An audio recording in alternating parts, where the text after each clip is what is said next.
안녕하세요. 저는 가평군 청평도서관의 도담 동아리 이정선입니다. 제가 오늘 읽어드릴 책은 가평의 옛 이야기, 설화 민담 이야기 중에 조종면 산상리 산봉우리에 관한 이야기입니다. 제목 슬금슬금 쥐봉우리.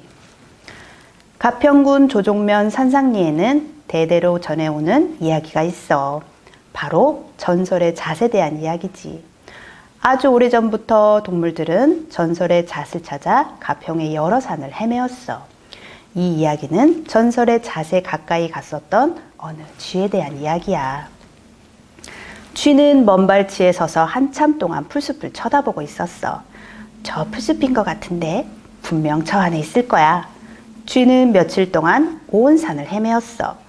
소문을 통해 들었던 바로 전설의 잣을 찾기 위해서 말이야. 하지만 쥐는 풀숲으로 다가갈 수 없었어. 커다란 소가 풀숲을 지키고 있었거든. 얼마나 대단한 잣이기에 저렇게 덩치 큰 소가 지키고 있는 거지? 쥐는 당장이라도 풀숲으로 뛰어들고 싶었지만 그럴 수 없었어. 저렇게 덩치 큰 소에게 밟히기라도 하면 상상만으로도 끔찍해. 아무리 재빠른 쥐라도 저렇게 덩치 큰 소 몰래 풀숲으로 뛰어드는 건 불가능할 거야. 하는 수 없이 쥐는 기다려야만 했어. 소가 사라질 때까지 말이야. 소는 제자리에 서서 풀을 뜯기 시작했어. 풀을 얼마나 맛있게 먹던지 산을 다 먹어버리는 줄 알았다니까. 쥐는 지루했지만 기다려야 했어. 하늘에 구름을 세면서 말이야. 머리 위로 첫 번째 구름이 지나고 두 번째 구름이 지나고 세 번째 구름이 지나고 마침내 30번째 구름이 머리 위를 지났어. 소가 낮잠에 빠졌네. 바로 지금이야, 쥐는 생각했어. 그리고 풀숲을 향해 힘껏 달리기 시작했어. 몸을 낮게 낮추어 바람을 피해 달렸지. 얼마나 빠르게 달렸던지 쥐가 지나간 자리엔 작은 먹구름이 남았지. 조금만 더 가면 돼. 그때였어. 풀숲 옆에 있던 나뭇가지 더미에서 바스락거리는 소리가 들렸어. 분명 무언가 움직였어. 쥐는 재빨리 작은 돌 뒤에 몸을 숨겼어. 그리고 소리가 나는 쪽을 쳐다보았어. 아무것도 보이지 않았어. 함정이었을까? 섣불리 움직일 수 없었어. 얼마나 쳐다보았을까? 나뭇가지 더미에서 바스락거리는 소리가 들렸어. 그리고 무언가 움직였어. 눈동자야. 고양이 눈동자. 쥐는 너무나 두려워 움직일 수 없었어. 쥐는 생각했어.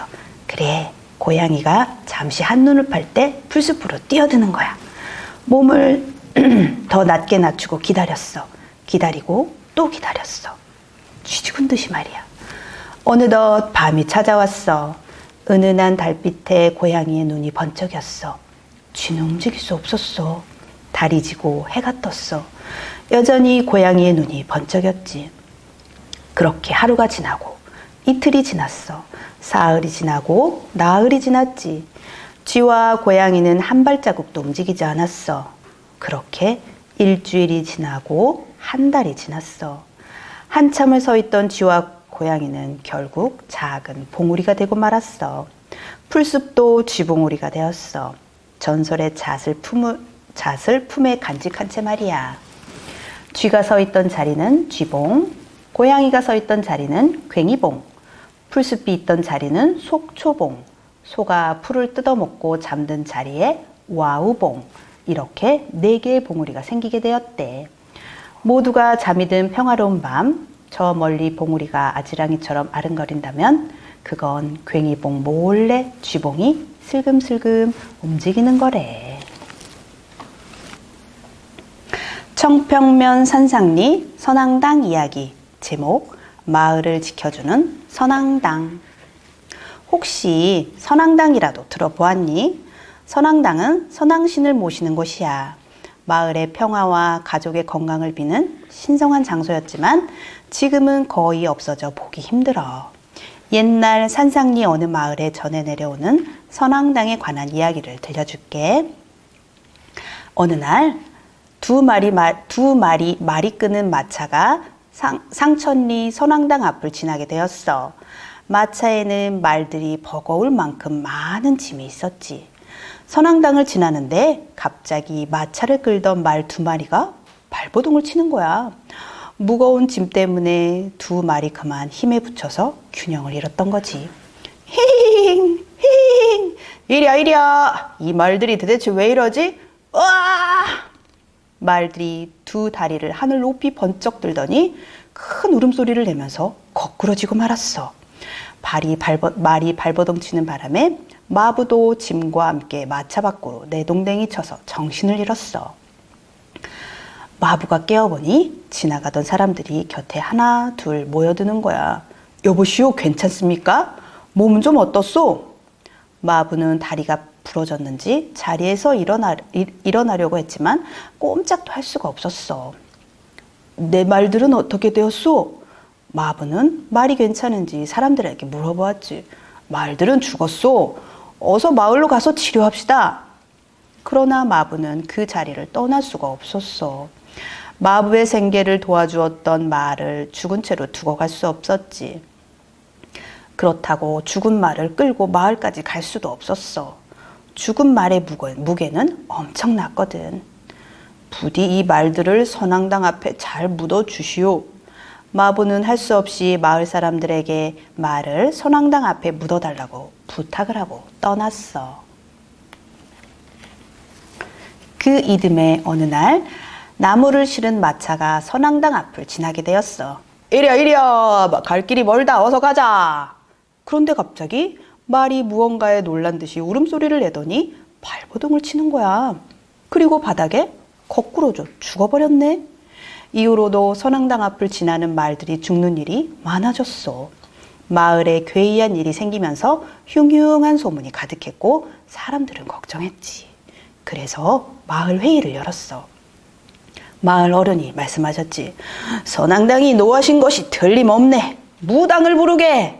마을 사람들은 무당을 불러 구술했어.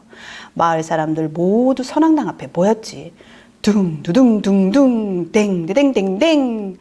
북소리와 징소리가 마을에 울려 퍼졌어. 한바탕 구판이 펼쳐진 후 무당은 마을 사람들을 향해 드디어 입을 모았지. 지난번 죽은 말들을 선왕당 앞에 묻어 선왕당이 크게 노하셨어. 그 신성한 땅을 함부로 파니 마을에 나쁜 일이 일어난 거야. 죽은 말들도 환생하지 못하고 선왕당 주변을 떠도는구나. 선왕당 앞을 지나는 말들이 이유 없이 죽는 까닭은 바로 그 말들의 해코지야. 사람들은 무서워서 떨었어. 선왕신의 노여움을 푸는 방법을 물었지. 선왕당 앞에 있는 소나무 밑에 무쇠로 만든 말 한 쌍을 만들어 모셔라. 그리하면 말들의 영혼이 환생하고 선왕신께서도 노여움을 푸실 것이다. 마을 사람들은 무당이 알려준 대로 무쇠로 만든 한 쌍의 말을 소나무 밑에 묻었어. 이후로는 무당의 말대로 선왕당 앞에서 말이 죽는 일은 없어졌대. 여러분이 혹시 어느 마을에 선왕당 근처를 지나게 되면 잠시 멈추고 그 마을의 평화와 안녕을 기원해 주렴. 북면 도대리 용너미 꼭의 이야기. 제목 용과 싸워 이긴 새색시. 가평에는 용과 관련된 곳이 아주 많아. 용이 승천했다는 용추계곡이 있고 북면 맨 끝자락 정목리에는 정목용소가 있지. 또 명지산 자락 도대리에는 용소폭포와 용소라는 연못이 있어. 왜 이름이 용소일까? 용이 사는 연못이니 용소이지. 용소에는 용을 구경하려고 사람들이 일부러 찾아오기도 했다는데 실제로 용을 본 사람은 없었나 봐. 아니야. 전해 내려오는 말에 의하면 용을 본 사람이 있다고 해. 그 이야기 들려줄게. 도대리에는 삼신 할미께 빌고 빌어 아기를 갖게 된 새색시가 살았어. 어렵게 갖게 된 아기니 얼마나 몸을 사렸을까. 모양 미운 과일은 먹지도 않고 작은 동물들이라도 죽은 자리에는 앉지도 않았대. 행여 내 새끼에게 해가 될까봐 발걸음도 조심하며 하루하루 지내다 보니 배는 어느새 명지산만에 득지. 아기를 낳으려니 고개 넘어 친정이 있는 곳으로 가야 했어. 고개를 넘는데 몸이 무거우니 걸음이 더딜 수밖에. 한 걸음 한 걸음 조심하며 걸었지. 얼마나 왔을까? 고개 중턱에서 잠시 쉬며 도대리 쪽을 바라보았어. 건강한 아기를 낳아서 잘 키워야지. 다짐도 잠시. 갑자기 하늘에서 천둥과 번개가 치는 거야. 그러더니 용소에서 소용돌이 치며 휘휘 몰아치면서 물이 위로 솟구쳤어. 너무 놀라 소용돌이 치는 용소를 넋을 잃고 바라보았지. 그 순간 용소에서 용이 박차오르는 거야. 물을 사방으로 뿜으면서 용소에 용이 진짜 살았다니. 아, 용이 새색시가 있는 쪽으로 날아오네. 고개 넘어 정목용소로 넘어가려는 모양이야. 새색시는 자기에게 용이 다가오자 소스라치게 놀라서 비명을 질렀어. 꺄! 새색시가 지르는 소리에 용이 그만 노하고 말았어. 화가 난 용은 눈을 부라리며 새색시에게 달려들었지. 새색시는 두 손을 휘저으며 용을 막아냈어. 임산부가 무슨 힘이 있겠어. 하늘에서 공격하는 용을 막아내느라 새색시는 온 힘을 다했지. 아기를 가진 어머니는 위급할 때 장사처럼 힘이 솟는다고 하잖아. 새색시의 끈질긴 사투에 지친 용이 머리를 축 늘어뜨리고 느릿느릿 고개를 넘어가는데 용의 몸이 고갯마루 반을 덮었대. 용이 지나가자 새색시는 맨발로 한 걸음에 도대리로 내려갔어. 이제 살았구나, 살았어. 안도하면서 마을에 도착하니 새색시의 몰골이 말이 아니었어. 아이고, 아기를 낳으러 간다는 사람 꼴이 이게 다 뭐야? 저기, 저 고개 용이. 새색시는 넋이 나간 얼굴로 자신이 겪은 일을 이야기했어.